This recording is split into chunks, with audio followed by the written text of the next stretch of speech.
ये मत सोचो कि भाई मैंने बाइक ले ली तो अब सिर्फ और सिर्फ मज़े लूँगा। देखो यहीं से पार देती है ये देखो, यहीं से उड़ जाएगी एकदम, यहीं से उड़ जाती है। So hello everyone, welcome to my new vlog. तो आज के इस व्लॉग में आप सभी का स्वागत है। और इस व्लॉग को जैसा कि आप थंबनेल देख कर आए हैं, तो इस व्लॉग को बनाने का मेरा रीज़न ये है कि हम बॉयज़ ना बहुत कम प्रैक्टिकल होते हैं, ठीक है। और जो प्रैक्टिकल होते हैं वो बाइक्स वगैरह में टाइम वेस्ट नहीं करते। तो जिनको बाइक से प्यार है वही इस चीज़ को समझ सकते हैं।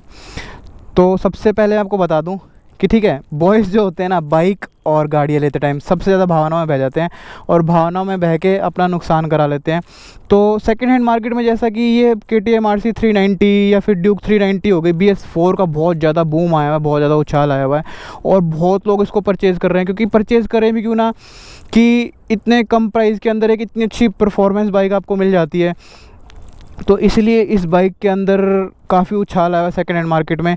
बट बहुत से लोग इसको लेने के बाद फिर पछता रहे हैं। पछताने का देखो कारण क्या है, वही आज हम डिस्कस करेंगे। किस किस को इस बाइक को परचेज़ करना चाहिए और किन किन कंडीशन में परचेज़ करना चाहिए, ठीक है। तो ज़्यादा टाइम वेस्ट नहीं करेंगे, बाइक के ऊपर चलेंगे और वो कुछ ऐसे पॉइंट्स मैं बताऊंगा, साथ साथ टिप्स भी देता रहूँगा आपको, ठीक है। अगर वो आपके क्राइटेरिया से मैच कर रहे हैं तो आप बाइक परचेज़ कर सकते हैं। अदरवाइज़ मैं कुछ सजेशन भी दे दूँगा कि आप इसको छोड़ के कौन सी ऐसी बाइक परचेज़ कर सकते हैं, ठीक है।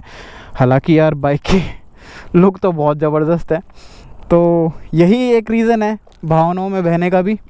तो चलो बाइक के ऊपर चलते हैं और फिर आपको बताते हैं। थोड़ा सा ये रोड क्रॉस करके हाईवे पे चलते हैं, फिर आपको बताता हूँ, ठीक है। तो चलो गाइस यहाँ से शुरू कर लेते हैं, ठीक है। देखो सबसे पहला रीज़न मैं आपको बताता हूँ इस बाइक को ना लेने का एज ए बिगिनर, ठीक है। अब वो रीज़न है इसकी पावर। अब आप कहोगे देखो पावर के लिए तो हम इस बाइक के पीछे पागल है, पावर के लिए तो ले रहे हैं और आप पावर के लिए ही मना कर रहे हो, ठीक है। अगर आपको इसकी पावर को समझना है, इसकी पावर का यूज़ करना है, तो सबसे पहले ना आपको इसकी पावर का यूजेज समझना पड़ेगा। यूजेज क्या है, कहाँ कहाँ है, यूजेज क्या है। तो ये एक ट्रैक फोकस बाइक है, ठीक है। अगर ये ट्रैक फोकस बाइक है तो इसका मज़ा सिर्फ आप कहाँ ले पाओगे, लॉन्ग रन्स पे, हाईवेज़ पे। अगर आप वीकेंड पे 200-250 किलोमीटर की राइड करते हो या फिर आपका डेली का 50-60 किलोमीटर का रन है, तो यार आप इस बाइक का मज़ा ले पाओगे, ठीक है। अदरवाइज़ इस बाइक का मज़ा आप बिल्कुल भी नहीं ले पाओगे, क्योंकि ये बाइक जो है ना सिटीज़ में नहीं चल सकती, ठीक है। अब आपको बाइक दिखावे के लिए लेनी है कि भाई मैं दिखावा कर रहा हूँ इस बाइक से, इसका साउंड इतना अच्छा है, ये है वो है, तो वो बात अलग है, ठीक है। तो फिर उस चीज़ से आप थोड़े टाइम तक रहोगे, उसके बाद थोड़े टाइम बाद ऊब जाओगे, क्योंकि आपने बाइक के फ़न के लिए चलाने के लिए लिए, वही नहीं कर पाओगे तो फिर क्या फ़ायदा। अब ये सिटी, अब देखो थर्ड गियर में अभी ये झटके मार रही है, ठीक है। फोर्थ गियर में डालूँगा, ये देखो फोर्थ गियर में ये बाइक लो स्पीड पे नहीं चल सकती है। ये अगर आप सिटीज़ में चलाते हो तो आपको इसकी क्लच के साथ बार बार एंगेज होना पड़ता है, तो फिर आप बहुत इरिटेट हो जाते हो इसको सिटी में चलाने के लिए। तो वही एक रीज़न है, सिटीज़ में ये बाइक नहीं चल सकती है और आप फिर परेशान हो जाओगे। सिटीज़ में आप बाइक चला नहीं पाओगे। आपको ये तो है नहीं कि आप इसको हाईवेज़ पे ले के उड़ते रहोगे हर टाइम इस बाइक को।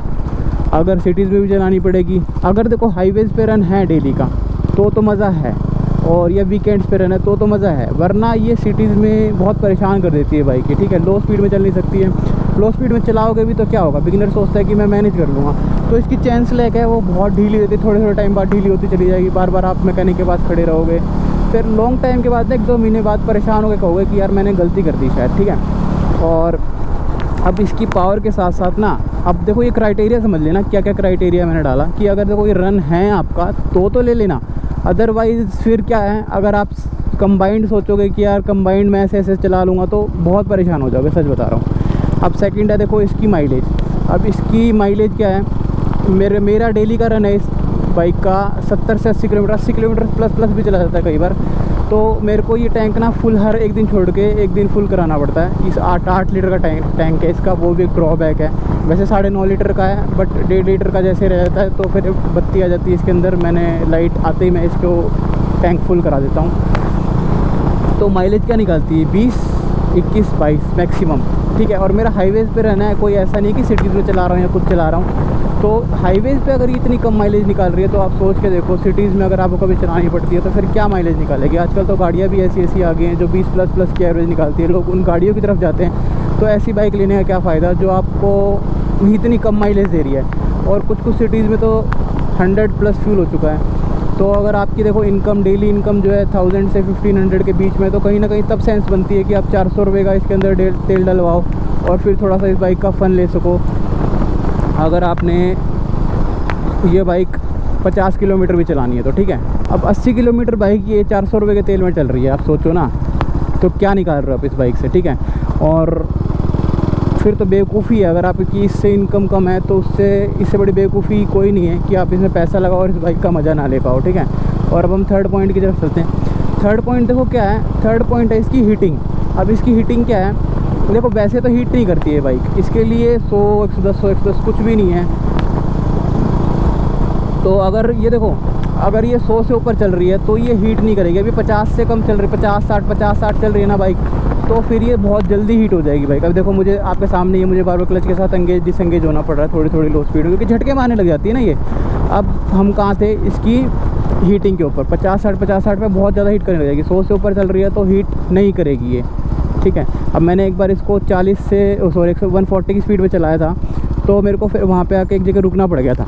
और रुकना पड़ गया था तो क्या हुआ, वहाँ थोड़ा ट्रैफिक जाम का एरिया था, तो 5 मिनट में ये बाइक इतनी ज़्यादा हीट हो गई ना कि मैं क्या बताऊँ। मेरे पूरे पैरों में बर्निंग सेंसेशन हो गई थी, पूरा पैर जलने लग गया था। आके मैंने पूरा पैर ठंडे पानी से वॉश किया, उसके बाद भी बर्निंग सेंसेशन गई नहीं।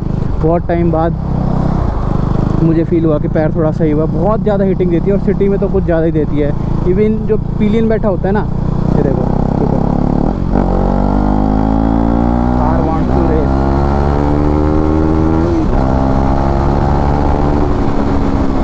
देखो ये तो मज़ा है भाई बाइक का, ठीक है। अगर आपको ये करना है तो देखो आप ये तो कर सकते हो, ठीक है। अगर आपको ये करना है तो आप ये कर सकते हो। देखो स्मूथली चली जाएगी, ऐसे पानी की तरह उड़ती चली जाएगी। तो 130 से कुछ है ही नहीं इस बाइक के लिए।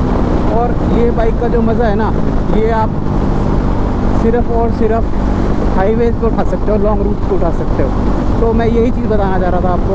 अब ये देखो हीटिंग का इशू समझ लिया आपने, और फिर इसके आते हैं मेन फोर्थ रीज़न के ऊपर। फोर्थ रीज़न क्या है इसका, फोर्थ रीज़न मैं आपको बताता हूँ। फोर्थ रीज़न है इसका सिटिंग पोस्चर। अब देखो ये जैसे एग्रेसिव राइड में कर रहा हूँ, तो भाई क्या ही मज़ा आ रहा है इस बाइक की एग्रेसिव राइड में, बहुत ही अलग फ़न आ रहा है। देखो ये यहीं से फाड़ देगी सब कुछ। देखो यहीं से फाड़ देती है ये देखो, यहीं से उड़ जाएगी एकदम, यहीं से उड़ जाती है। इस बाइक का मज़ा यही है, ठीक है। तो ये चीज़ है यार। अब ये देखो, अब आप इस बाइक को भगा रहे हो, ठीक है, एकदम से उठेगी और एकदम से ब्रेक भी मारोगे तो क्या होगा, आपके हैंड से बहुत ज़्यादा प्रेशर आएगा, और प्रेशर आएगा तो फिर क्या होगा, आपके हैंड्स बहुत ज़्यादा पेन करने लग जाएंगे।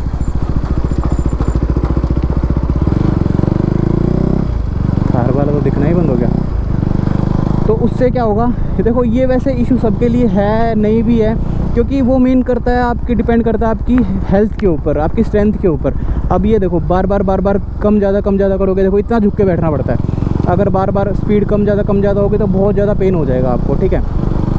और मेरा पोस्चर तो है 5-6 साल से ऐसे ही बना हुआ है, तो मुझे कोई ऐसा इशू आता नहीं है, ठीक है। अब देखो वो सब आप अपना एक बार राइड करके देख लेना इस बाइक को कि आप कंफर्टेबल हो या नहीं हो। नया बंदा थोड़ा सा 10-15 किलोमीटर में कंफर्टेबल रहेगा, उसके बाद जब इस बाइक को आप सिटी में चलाओगे ना, या फिर हाईवेज़ पे चलाओगे तो ये बहुत प्रॉब्लम करेगी, ठीक है। हाईवेज़ पे बहुत कम करेगी, क्योंकि वो बन जाएगा, फिर बंदा झुक के चलाएगा इस तरीके से। देखो सिटीज़ में ऐसे चलाएगा, ठीक है, ऐसे चलाएगा, और हाईवेज़ पे बंदा ऐसे चलाएगा, तो बहुत डिफरेंस आता है इसके सिटिंग पोस्चर में, ठीक है। क्योंकि ट्रैक फोकस बाइक है, मज़ा लेने के लिए बनी हुई बाइक है, ठीक है। तो मज़ा ही तो लेना है इस बाइक का।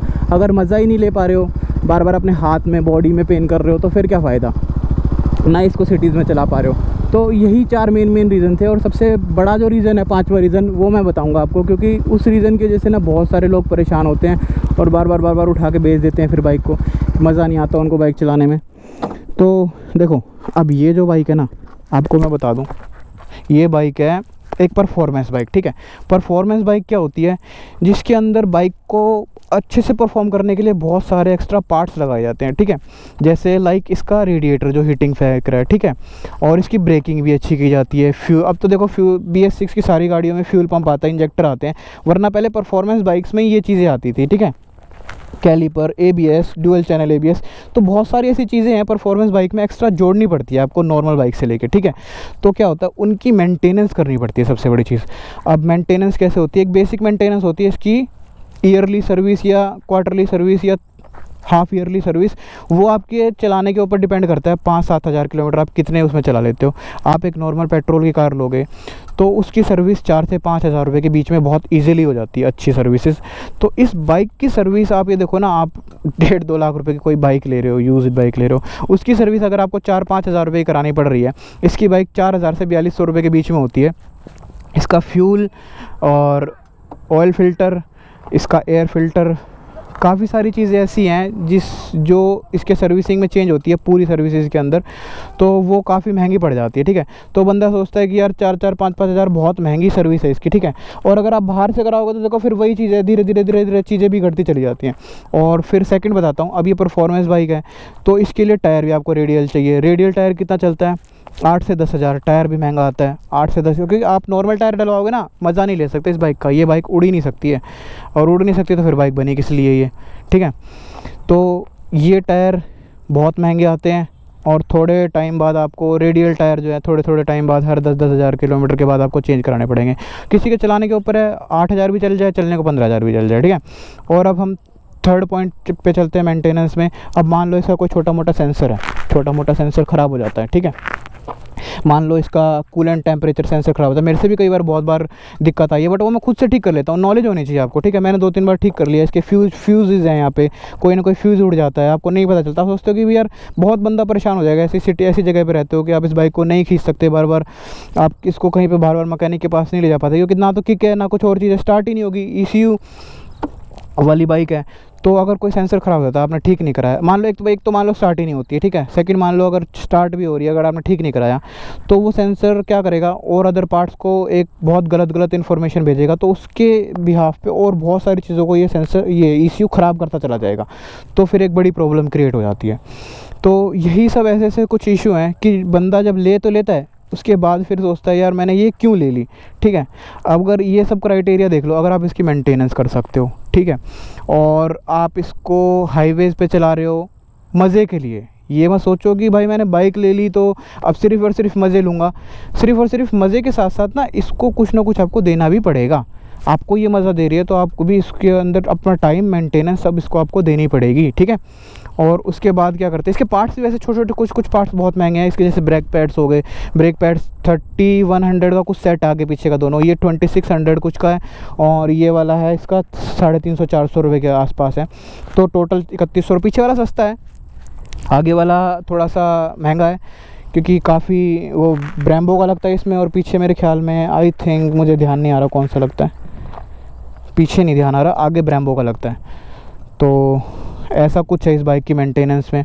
और अगर देखो आप कहोगे कि इसकी जगह मैं आपको सजेस्ट करूं कुछ बाइकें, तो मैं आपको 3 बाइक सजेस्ट करता हूं। ठीक है, सबसे पहली बाइक तो मैं आपको इसी पोस्चर के ऊपर सजेस्ट करूंगा, वो है R15 V3। बहुत ही स्मूथ, बहुत ही प्यारी बाइक है, मतलब अल्टीमेट बाइक है। उसकी इंजन की स्मूथनेस, उसका पिकअप भी बहुत अच्छा है। वो अगर आपको सिटीज़ पे चलानी है या हाईवेज़ पे चलानी है, यार ये देखो ना 150 सीसी का, 150 सीसी का इंजन होने के बाद वो बाइक 150 तक आराम से पहुंच जाती है। 150 की टॉप स्पीड है उस बाइक की, प्लस ही हो शायद, बट इंजन के यामा के इंजन बहुत रिलायबल है, आप उसकी तरफ जा सकते हो। वो ऐसा ही मज़ा आपको कुछ हद तक देगी, सिटीज़ में भी चला पाओगे उस बाइक को, और आप उसको हाईवेज़ पे भी चला पाओगे। ठीक है, और फिर सेकंड बाइक अगर आपको मैं सजेस्ट करूं तो सेकंड बाइक कौन सी होगी? सेकंड बाइक होगी हंटर, रॉयल इनफील्ड की हंटर। वो बहुत ही प्यारी बाइक है, मिनी हार्ले है।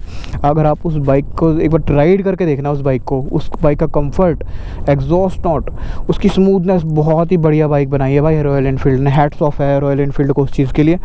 तो आप एक बार उस बाइक को भी चला के देखना, मतलब वो बाइक चलाने के बाद ना आपको अलग ही फील आएगी। ठीक है, भगाने वाला वो फैक्टर नहीं मिलेगा, बट वो बाइक बहुत अच्छी बाइक है, मतलब 70-80-100 तक बंदा चलाता है। मैं भी कभी कभी इसको 140-130 चलाता हूँ, मैं भी 100 से ऊपर कहाँ ही चलाता हूँ इसको, कभी कभी मन करता है हाईवेज पे दौड़ाने का, तो वो फैक्टर है। ठीक है, तो अब आपको मेरे ख्याल में सब समझ आएगा। अच्छा सॉरी, थर्ड बाइक और रह गई। देखो, अगर थर्ड बाइक अगर सजेस्ट करनी हो ना, अगर आपको इसी बाइक का मज़ा लेना है ना, तो आप क्या करो, RC200 ना नई ले लो।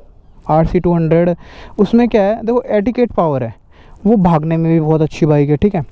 और इसी प्राइस पॉइंट पे थोड़ा सा आपको ज़्यादा पड़ेगा ज़रूर, बट क्या चक्कर रहेगा आपका, वो आप EMI पे भी ले सकते हो बाइक, आपको ज़्यादा इतना कोई बर्डन नहीं पड़ेगा। बट नई बाइक लेने के बाद आपका क्या होगा, आपको अगर ऐसी आगे कोई अगर और बड़ी बाइक रखनी है ना, तो आपको उसकी मेंटेनेंस पता लग जाएगी, ठीक है, क्योंकि कंपनी उस चीज़ को मेंटेन करेगी। आपको धीरे धीरे उस चीज़ की नॉलेज हो जाएगी कि कहाँ स्पार्क प्लग्स होते हैं, कहाँ क्या होता है, कहाँ कैसे इन बाइक को मेंटेन किया जाता है। अब कोई बंदा देखो जो 200 सीसी 250 सीसी की जैसे बाइक रख रहा है, NS 200 हो गई या इस टाइप की बाइक रख रहा है, तो उनको थोड़ा बहुत फिर भी नॉलेज हो जाती है। अब एक बात बताओ, आप सीधा बिगिनर इस बाइक पे जाओगे, आप सोचोगे कि यार 1-1.5 लाख से कम तो कोई बाइक ही नहीं मिल रही, ना पल्सर मिल रही, ना वो मिल रही, और इस रेंज में ये बाइक आ जा रही है 1.5-2 लाख रुपए के बीच में, तो मैं यही ले लेता हूँ, पावर की पावर और दिखावे का दिखावा। तो वही दिक्कत है, आप उस चीज़ को छोड़ के ना, आप एक लॉजिकली इस चीज़ पे माइंड डालो, और ये सब क्राइटेरिया अगर मैच कर रहे हैं तो इस बाइक को लेना, अदरवाइज़ इस बाइक को फिर भूल जाना आप, ठीक है। तो आज इस व्लॉग का फिर यहीं एंड करते हैं, और आप लोग वीडियो देख लेते हो यार, वीडियो ना फिर थोड़ा सा सब्सक्राइब भी कर दिया करो चैनल को, ना भी सब्सक्राइब करो, वीडियो पे लाइक डिसलाइक बता दिया करो, अच्छी लगे तो लाइक करना, अच्छी लगे तो डिसलाइक, क्योंकि ना उससे फिर हमें पता लगता है कि हमें इस चीज़ के ऊपर वीडियो बनानी है नहीं बनानी है, या हमने मेहनत की है तो मेहनत अच्छे से मेहनत की है कि नहीं की है। तो सिर्फ यही एक आपसे रिक्वेस्ट कर सकता हूँ, वो आपकी आगे आपकी मर्ज़ी है, अगर ठीक है अगर आप करो तो करो, नहीं करो तो वो आपकी मर्ज़ी है। अगर वीडियो हेल्पफुल लगी है तो सब्सक्राइब कर लेना, और आगे ऐसी वीडियो बनाता रहूँगा मैं। तब तक के लिए bye bye, take care, all the very best all of you guys, bye bye.